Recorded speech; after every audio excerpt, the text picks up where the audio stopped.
왜 조윤이 나올 때만 벚꽃 뿌려주나요? 영화 군도에서 조윤을 연기한 강동원 배우가 관객에게서 받았던 질문이라고 합니다. 이것은 관객의 착각이었으며 벚꽃잎은 다른 배우가 나올 때도 공평하게 날립니다만 악역인 조윤이 나올 때만 관객이 벚꽃잎의 존재를 인식했다는 사실은 흥미롭죠. 강 배우의 미모도 열일했겠지만 저는 조윤이라는 캐릭터가 주인공보다 더 매력적인 악역이었던 것도 한몫한다고 봅니다. 그런데 이 조윤이라는 캐릭터에 모델이 있다는 걸 아시나요? 바로 만화 리니지의 반항입니다.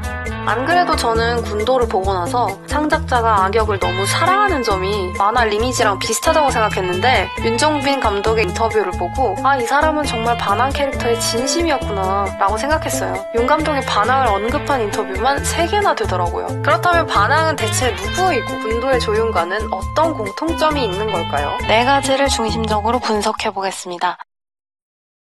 조윤은 양반의 서자로 양반과 기녀 사이에서 태어나 기방에서 자랐습니다. 그러다 후사가 없던 아버지가 조윤을 데려가서 키우게 되는데 정실 부인이 뒤늦게 아들을 낳게 되면서 조윤은 낙동강 오리알 신세가 되죠. 낙이었던 의붓동생을 죽이려고 했으나 정실 부인에게 들키게 되고 이 행동의 결과로 기생이었던 어머니가 죽게 됩니다. 검술에 엄청난 재능이 있었으나 서자라는 출신의 한계로 높은 관직에 올라가진 못하죠.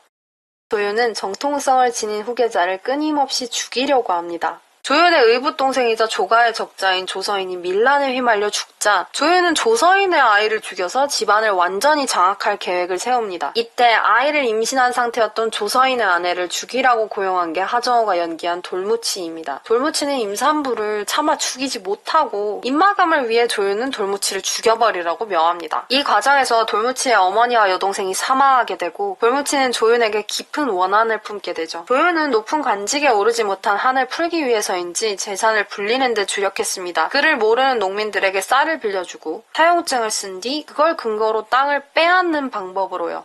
그리하여 나주의 농민들 그리고 이름을 도치로 바꾼 돌무치가 합류한 화적패와 조윤은 대립하게 되는 것입니다. 조윤은 의붓조카를 화적패에서 찾아오고도 죽이지 못합니다. 예전에 갓난아기를 죽이려고 했다가 어머니가 죽었던 것에 대한 트라우마 때문인데 이를 조윤이 고자여서 자신의 자식을 가질 수 없기 때문에 조카를 죽이지 않고 자신의 후계자로 키우려고 한 것이라는 소위 조윤 고자설을 주장하는 사람들이 있었죠. 사람들이 이런 생각을 할 법한 게 동생이 결혼하고 아이를 가질 동안 조윤은 결혼도 안 했어요. 경국대전에 나오는 조선 남성의 결혼 정년기가 15세 이상인데 조윤의 작중 나이가 31살입니다.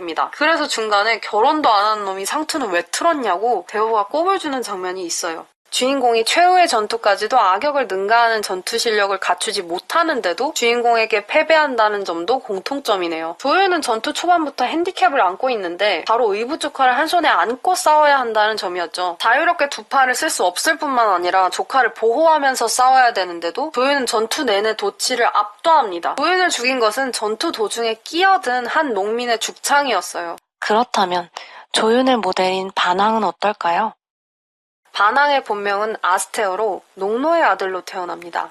그런데 어머니는 아스테어는 영주의 아들이라는 소리를 하며 대놓고 둘째와 차별 대우하기도 하죠. 중세시대에는 초약권이라는 게 있었는데 결혼하지 않은 처녀가 첫날 밤을 남편이 아닌 영주와 치러야 한다는 영주의 권리입니다. 아스테어의 어머니는 아스테어가 초약권의 결과로 태어난 아이라고 굳게 믿고 있어요. 아스테어는 둘째 맡은 결과는 비교도 안 되게 잘생겼고 검술에 대한 재능도 뛰어났으니 그렇게 생각할 만도 하죠. 하지만 중세 봉건시대 신분제도의 제일 밑바닥에 있었던 농노의 삶은 끔찍한 것이었습니다. 아스테어는 영주의 아들인 아리아드의 몸종이 되는데 아리아드가 무언가를 잘못할 때마다 대신 맞아야 했죠. 아리아드는 숙제를 대신 시키기 위해 아스테어에게 글을 가르치고 말에서 떨어져 팔을 다치게 되자 기사 토너먼트에도 아스테어를 대신 내보냅니다. 이 과정에서 아스테어는 농노라는 신분에 맞지 않게 문, 무를 모두 갖춘 인간으로 성장하게 되는 것이죠. 토너먼트에 나가면 해방시켜줄 수도 있다는 주인의 말을 믿고 아스테어는 계속 토너먼트에 나가지만 아리아드는 약속을 지키지 않습니다. 아리아드의 묵인하에 그의 친구들에게 겁탈을 당할 뻔했던 날 아스테어는 흑화하여 아리아드와 그의 친구들을 모두 죽여버립니다. 그리고 고향을 떠나 아덴으로 가서 아리아드 행세를 하고 선대 왕이었던 듀크 데필의 미망인인 가드리아와 결혼하면서 왕이 되죠. 왕위를 이어받기엔 가드리아와 듀크 사이의 아들이자 리니지의 주인공인 데포로즈가 너무 어렸던 해온 탓입니다. 왕이 되고 난 후 반항은 정복전쟁에 몰두하여 왕국의 영토를 늘리는 데 집중합니다. 이후 데포로즈가 성인이 되고 나자 반항과 데포로즈는 아덴의 왕자리를 두고 긴 싸움을 시작하게 되죠. 반항과 조유는 둘 다 자식이 없습니다. 반항은 완전 고자는 아닐 거예요. 마법사인 케레니스와의 첫 만남에서 그녀와 관계를 갖는 장면이 나옵니다. 다만 가드리아와의 사이에서 아이가 생기지 않아서 케레니스가 비아냥거리기도 하죠. 최후의 1대1 전투에서 데포로즈가 반항의 일격을 힘겹게 막아내던 순간 부러진 데포로즈의 검이 절묘하게 반항의 이마에 박히면서 반항은 패배하게 됩니다. 만화에서도 모든 상황을 뒤집어버린 기적적인 순간이었다고 이야기하죠. 조금 거칠게 말하면 운빨이 좀 있었다는 얘기입니다. 정리하자면 이렇습니다.